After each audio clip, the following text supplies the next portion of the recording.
Hello दोस्तों।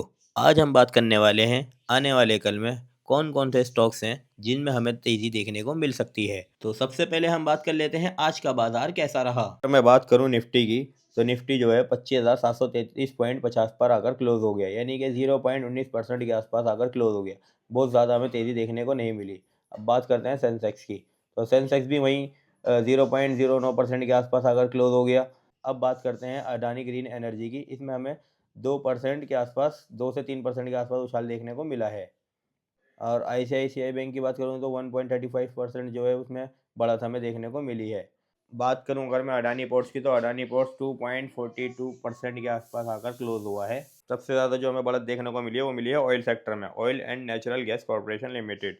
तो ये देखो, ये 3.87% के आसपास आकर क्लोज हो गया है। ऑयल इंडिया लिमिटेड की अगर मैं बात करूं तो इसमें भी हमें 3 से 4% के आसपास बढ़त देखने को मिली है। अब बात करते हैं कल क्या हो सकता है, बाजार का रुख ऊपर रहेगा या नीचे। दोस्तों, आज के बाजार की अगर मैं बात करूं तो आज हमें बाजार में बहुत ही दिलचस्प मोड़ देखने को मिला है। बजट के बाद की जो वॉलेटिलिटी है, यानी कि बाजार का जो उतार चढ़ाव है बजट के बाद का, वो आज से शुरू हुई है। अब वो वॉलेटिलिटी क्यों शुरू हुई है दोबारा, उसकी एक बड़ी वजह है। उसकी जो बड़ी वजह है वो आरबीआई की एमपीसी मीटिंग है। आज बाजार को हम नेचुरल पॉजिटिव कह सकते हैं, क्योंकि बाजार आज ना तो गिरा है ना बढ़ा है। लोग जो है आरबीआई की पॉलिसी का इंतजार कर रहे हैं कि क्या आती है पॉलिसी। आज से आरबीआई की 3 दिन की मीटिंग शुरू हुई है। जब तक 6 फरवरी को इंटरेस्ट रेट पर फैसला नहीं आता, बड़े इन्वेस्टर यानी कि फॉरेन इन्वेस्टर जो हैं वो अभी खेल नहीं खेल रहा है। अच्छा, कुछ स्पेसिफिक स्टॉक्स हैं जिसमें हमें तेजी देखने को मिली है।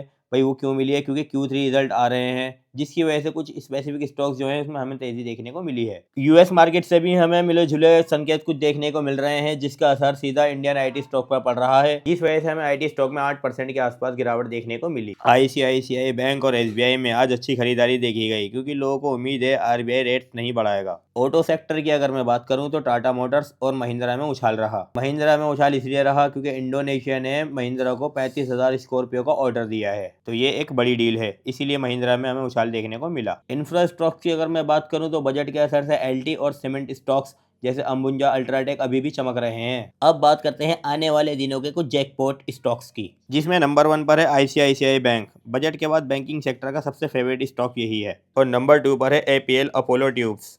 इंफ्रास्ट्रक्चर और हाउसिंग सेगमेंट में ग्रोथ का डायरेक्ट फायदा इस स्टॉक को मिल सकता है। नंबर 3 की अगर मैं बात करूँ तो वह है टाटा पावर। भाई क्यों, ग्रीन एनर्जी पर सरकार का फोकस है।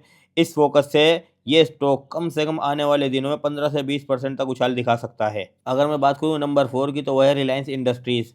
न्यू एनर्जी बिजनेस और रिटेल एक्सपेंशन इसे अच्छे लेवल पर ले जा सकते हैं। बात करूँ अगर कल की, तो कल 5 फरवरी को मार्केट थोड़ा वोलेटाइल रह सकता है। भाई क्यों रह सकता है, क्योंकि ये आरबीआई की पॉलिसी से ठीक एक दिन पहले का दिन है। तो दोस्तों, आज की वीडियो में बस इतना ही। बाकी वीडियो में आना तो लाइक कर देना, चैनल पे करना है तो चैनल को सब्सक्राइब करना बिल्कुल भी मत भूलना। तो वीडियो को एंड करते हैं, मिलते हैं अब कल की वीडियो में।